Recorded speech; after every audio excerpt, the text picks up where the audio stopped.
فوج کی غزہ میں بربریت جاری، اسرائیلی حملے میں مزید 43 فلسطینی شہید، 67 زخمی، شہداء میں خواتین اور بچے شامل۔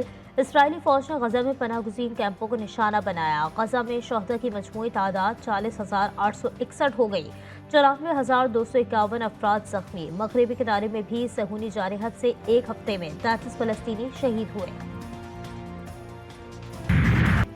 حکومت کے بعد اپوزیشن اتحاد بھی اختر مینگل کو استعفیٰ واپس لینے پر قائل نہ کر سکا۔ بی این پی سربراہ کہتے ہیں موجودہ حالات میں استعفیٰ واپس نہیں لے سکتا، پارلیمنٹ میں کھل کر بات کرنے کی اجازت تک نہیں، پارٹی کے لوگوں سے مشاورت کے بعد آئندہ کا لاہی عمل تیار کروں گا۔ اختر مینگل ملک اور بلوچستان کو درپیش مسائل کے حل کے حوالے سے ہر فورم پر آنے کے لیے تیار۔ اپوزیشن اتحاد کے بی این پی سربراہ کو اے پی سی کے قیادت کرنے کی درخواست، اختر مینگل نے مکمل تعاون کی یقین دہانی کروا دی۔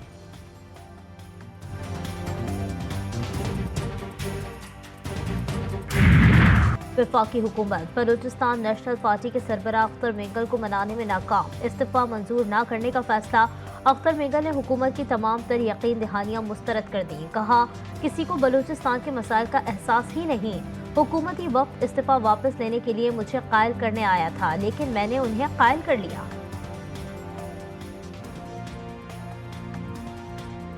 کوشش کی تھی انہوں نے قائل کیا، میرے خیال میں نے ان کو قائل کر دیا۔ 5 سالوں میں جو 2018 کی اسمبلی میں تھی تو بلوچستان کے تمام ایشوز بالخصوص سب سے اہم جو ہے مسنگ پرسن، بلوچستان میں ہونے والی ناانصافیاں، جبر تشدد، مسنگ پرسنز اور مسخ شدہ لاشوں کا ذکر ہر حکومت کی اتحادیوں کے سامنے میں نے پیش کیا۔ حکومتی وفد اور اختر مینگل کی ملاقات، معاملات وزیر اعظم سے ڈسکس کرنے کا فیصلہ۔ وزیر اعظم بلوچستان کے مسئلے پر جلد ہی پارلیمانی پارٹیوں کے سربراہوں کا اجلاس بلائیں گے۔ حکومت اور اختر مینگل کی ملاقات کی اندرونی کہانی سامنے آ گئی۔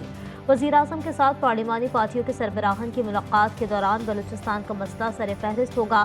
اختر مینگل وزیر اعظم سے ملاقات کر کے تحفظات سے آگاہ کریں گے۔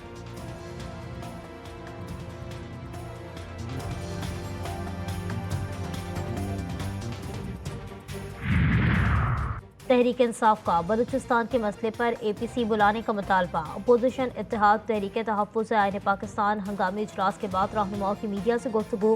اسد قیصر بولے جو بلوچستان میں ہو رہا ہے اس پر سنجیدگی سے بیٹھک ہونی چاہیے، ہمارے دشمن اس صورتحال سے فائدہ اٹھا رہے ہیں۔ اختر مینگل کا استعفیٰ پارلیمان کے لیے باعث تشویش ہے۔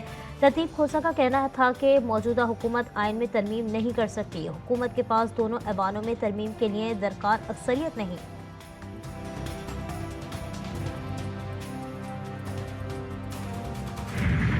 اپنی طرف سے نہیں بلائیں گے اے پی سی، ساری پارٹیوں سے مشورہ کر کے اس سلسلے میں کمیٹی بنائے گی، وہ انشاءاللہ کل سے کام شروع کر دے گی۔ مطالبہ کیا ہے؟ مطالبہ یہ ہے کہ آئین ہو، ہم سب آئین پہ متفق ہیں۔ پاکستان کی تمام جماعتیں آئین کی بالادستی پر یقین رکھتی ہیں، اگر ہمارے مطالبات نہیں مانے گئے تو ہم ملک گیر احتجاج کریں گے۔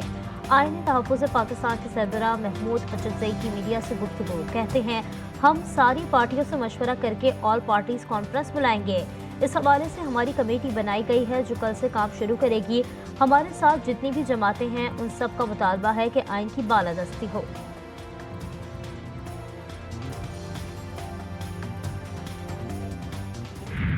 وہ صورتحال امن و امان کے حوالے سے اس وقت ملک میں ہے کہ بلوچستان اور خیبر پختونخوا میں بدامنی کی وجہ سے حکومتی ریٹ ختم ہو چکی ہے۔ جناب اسپیکر، ان سارے معاملات کو سیاسی لوگ ہی طے کر سکتے ہیں۔ آج سیاسی لوگوں کی اہمیت ختم کی جا رہی ہے۔ سیاستدانوں کو با اختیار بناؤ، سیاستدانوں کو معاملات حوالے کریں۔ پاکستان پراکسی وار کا میدان بنا ہوا ہے، کیا حکومت کے پاس اختیار ہے کہ وہ اپنے فیصلے خود کر سکے؟ سربراہ جے یو آئی مولانا فضل الرحمان کا حکومت سے سوال۔ قومی اسمبلی میں سارے خیال کرتے ہوئے بولے آج سیاسی لوگوں کی اہمیت ختم کی جا رہی ہے، سیاسی جماعتوں کو غیر ضروری سمجھنے سے زیادہ بڑی حماقت کوئی نہیں۔ معاملات کے حل کے لیے سیاستدانوں کو اختیارات دیے جائیں، کسی اور پر ذمہ داریاں ڈالنے سے کام نہیں بنے گا۔